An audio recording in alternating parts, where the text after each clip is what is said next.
Eu quero ir para Dubai em daqui 3 anos. Quanto custa ir para Dubai? Eu quero trocar de carro. Eu quero ter um filho. Quanto custa ter um filho? Então, as pessoas, às vezes, não programam, porque vai custar muito mais do que a gente imaginou, na verdade. Muito mais. Mas as pessoas não sabem.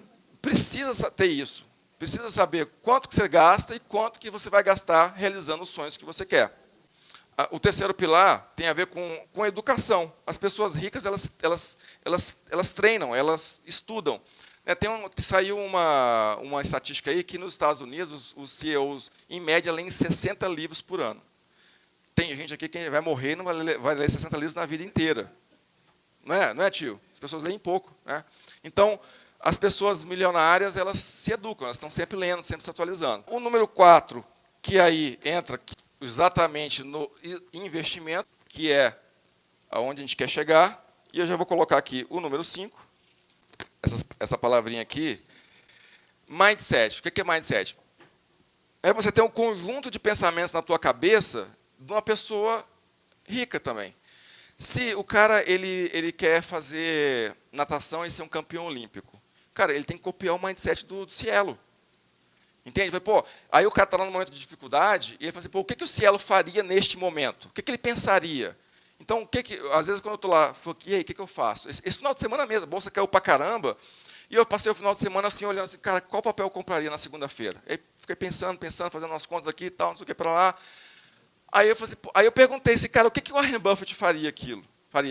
Eu até trouxe esse livro aqui, porque o Warren Buffett fala que o Benjamin Graham é o mestre dele, né? Aí eu me perguntei, cara, o que o Warren Buffett faria? Aí eu fui lá, voltei lá para dar uma lida, eu falei assim, compra ETF. O Warren Buffett hoje ele é contra você ter uma carteira sua, assim, né? A probabilidade de você montar uma carteira de investimentos tua e você ganhar no mercado é muito baixa para o investidor médio, iniciante, até um gestor de fundo que é profissional da área. Ele tem uma probabilidade baixa de bater o mercado, imagina uma pessoa que não está lá acompanhando. Sabe? Então, é você fazer esse por mindset de uma pessoa rica. O que o cara rico pensa, como que ele agiria num momento como esse. Sabe? E aí você seguir esse comportamento. E aí, falando dos investimentos, boa pergunta, ela perguntou o que é ETF, que eu falei aqui, vou falar aqui agora. Porque eu queria fazer isso aqui, porque muitas pessoas querem fazer investimentos e não conseguem. Eu fico batalhando com ela, vamos investir. E aí, por que ela não consegue aumentar os investimentos ou começar os investimentos? Aí eu cheguei nessa conclusão de que a pessoa tem que ter isso aqui minimamente desenvolvido para ter uma vida... Tem mais coisas, né? Por exemplo, o mindset de investidor, quando cai, o cara quer vender com medo e o investidor está frio, calculista, esperando cair mais para comprar mais. Então, tem mais coisas que a gente tem para falar. Mas, minimamente, isso aqui vai transformar você numa pessoa que vai conseguir fazer sobrar dinheiro, porque aqui tem que fazer orçamento, tem que fazer objetivos e tal, para poder investir. Porque se você não tiver em dinheiro recorrente, não adianta, tem gente que, às vezes, fala assim, Rafael, eu segui o que você fala, mas não deu certo. Então, tá, obrigado por compartilhar. Me explica por que não deu certo, porque eu quero ajustar o meu plano, né, a minha forma de educar. Eu botei lá R$200 e não deu nada. Eu falei, cara, R$200 a gente vai começar com R$200. Né? Quanto é que você ganha? Eu falei, 20 mil. Eu falei, não, tá, a gente tem que chegar num patamar que você vai investir pelo menos 2 mil todos os meses. Isso aqui é um start. E precisa ter essa mentalidade, precisa ter objetivo. Porque se o cara não tem um objetivo, cara, o dinheiro não é nada. O dinheiro é um monte de papel que o nosso cérebro nem interpreta muito bem o que é. Cara, a gente quer viajar, a gente quer comer a gente quer viajar, quer tomar um vinho, quer comer uma carne, sabe? A gente não quer uma pilha de papel. Entende? Então, você tem que saber o que você quer e quanto custa para você fazer o que precisa. Aí que vem aquela pergunta que eu fiz no começo, fazer o que precisa ser feito para poder ter uma vida financeira equilibrada e, com isso, realizar muitos sonhos e objetivos. Dos investimentos, porque é o tema aqui, né? Como você fazer investimentos no Brasil e fora do Brasil, mas eu percebo que isso aqui, mesmo para quem não tem nenhum investimento, precisa desenvolver um pouco disso, e mesmo para quem tem, precisa melhorar um pouco para poder falar assim, não, realmente, meus investimentos estão largados, lá eu não... tem gente que fala assim, eu estou sem tempo de olhar. Uma característica das pessoas ricas é o seguinte, ele vai para a festa, ele vai para o jantar da sogra dele. Se no jantar da sogra ele precisar abrir o celular dele e ver o que está acontecendo com o dinheiro dele, ele vai abrir. Ele vai olhar. Entende? Então, as pessoas ricas não dão desculpas que não têm tempo para cuidar do dinheiro, em momento algum. Não, Rafael, vamos fazer uma mentoria aí, mas eu vou sair de férias. Aí, daqui 3 meses, a gente conversa. Cara, as pessoas ricas, quando saem de férias, elas olham também, falam assim, tá indo bem, tal, não sei o quê, tá, sabe? Então, é pensar realmente como uma pessoa rica. Olha, tá vendo? A pessoa milionária, aquela aqui já deu uma olhada aqui no home broker, está vendo que hoje perdeu dinheiro, não foi? Hoje caiu. Então, mas tá bom para comprar, não desista, né?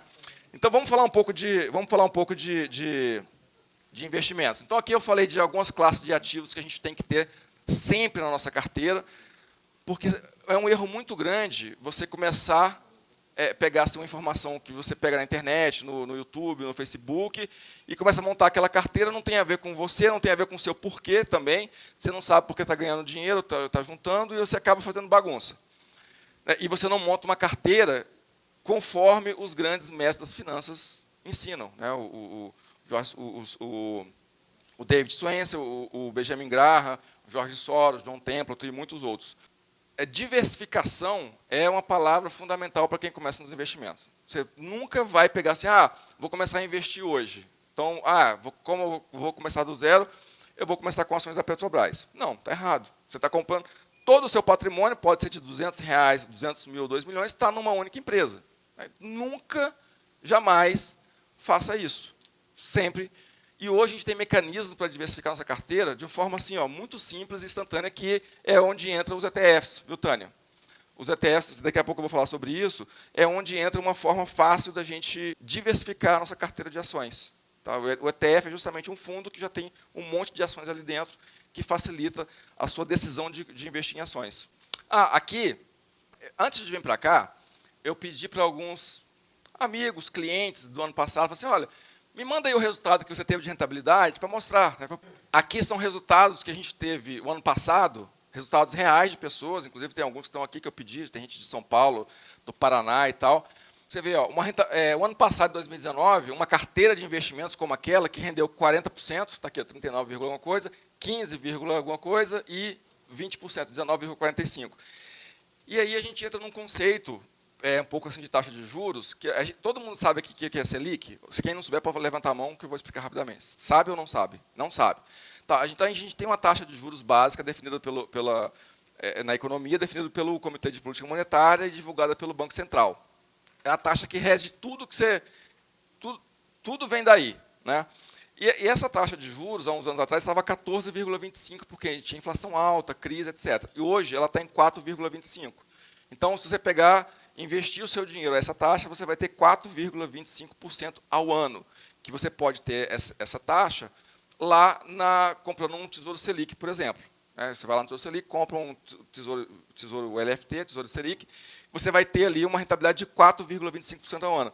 Há 4, 5 anos atrás, eram 14,5%, era 15%, era um valor significativo. Hoje em dia, não é mais, é muito pouco. Então, se você pega nos seus investimentos, uma coisa que você tem que começar a analisar é uma coisinha que se chama inflação. Alguém que não sabe o que é assim, meramente o conceito de inflação? Alguém não sabe? E, falando em uma frase, inflação é o aumento generalizado dos preços. Né? Se você, eu posso comprar esse pincel aqui por R$100, daqui a um ano ele está custando 120. Então, a inflação no período foi de 20%. Então, a gente tem hoje uma inflação projetada para os próximos 12 meses, mais ou menos, vou colocar aqui 3,6%. Acho que é um pouquinho, 3,5% e tal. Aí a gente tem uma taxa Selic de 4,2%.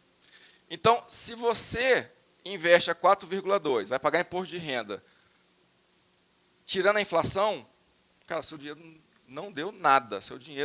O dinheiro que a gente ganha, ele tem que ser alguma coisa acima da inflação, que chama ganho real. Quando alguém fala assim, ganho real, é o ganho que eu tive acima da inflação. Porque qualquer ganho que, por exemplo, por que eu invisto hoje? Porque, por exemplo, se hoje, vamos supor, eu tenho uma coisa que custa R$1.000, né? E daqui a um ano essa coisa vai custar, eu vou investir o dinheiro dos R$1.000, e daqui a um ano essa coisa custa 1.200, né? E o meu investimento tem 1.200, eu não ganhei nada. Eu ganhei o mesmo pincel lá na frente, é a inflação. Não tive um ganho real. Agora, se eu deixo de gastar comprar esse pincel hoje por R$1.000, né, e faço investimentos, daqui a um ano o pincel está R$1.200 e eu tenho R$2.000, então aí eu tive um ganho real, porque eu posso comprar o pincel e ainda me sobra 800. Entendeu? Então, assim, o ganho real é o que eu tenho acima da inflação. Então, hoje, essa taxa Selic não representa nada. A poupança, a caderneta de poupança, ela, por lei, ela é 70% da Selic, que vai dar 2,8, né? Ou seja, se você que tem um dinheiro na caderneta de poupança hoje, esse dinheiro está rendendo uma taxa de 2,8% ao ano. 2,8% ao ano. A inflação daqui a 12 meses é de mais ou menos 3,6%. Então, imagina, o dinheiro na poupança você está desinvestindo. Se você coloca R$100, esse negócio custa R$100. Daqui um ano, ele vai estar custando, uma inflação de 3,6 vai estar custando, vamos supor, R$103. Você vai ter na sua poupança 102. Você não vai, daqui um ano, você não consegue comprar a mesma coisa que você compraria hoje com dinheiro na poupança. Ou seja, você está perdendo dinheiro, você está perdendo poder de compra na poupança. E aqui, você vê, então, eu já falei alguns percentuais que a gente tem que começar a ter na cabeça, que é inflação, taxa Selic e poupança, 2,8. Então, aqui são pessoas que tiveram a rentabilidade nos investimentos o ano passado, 40%, comparado com 4,2%, 15%, 20%. Então, quando você começa a ter um pouquinho de conhecimento, lembra que as pessoas ricas lá, o número 3 ou 4 ali é educação, começa a aprender um pouquinho mais, o seu dinheiro começa a trabalhar mais para você.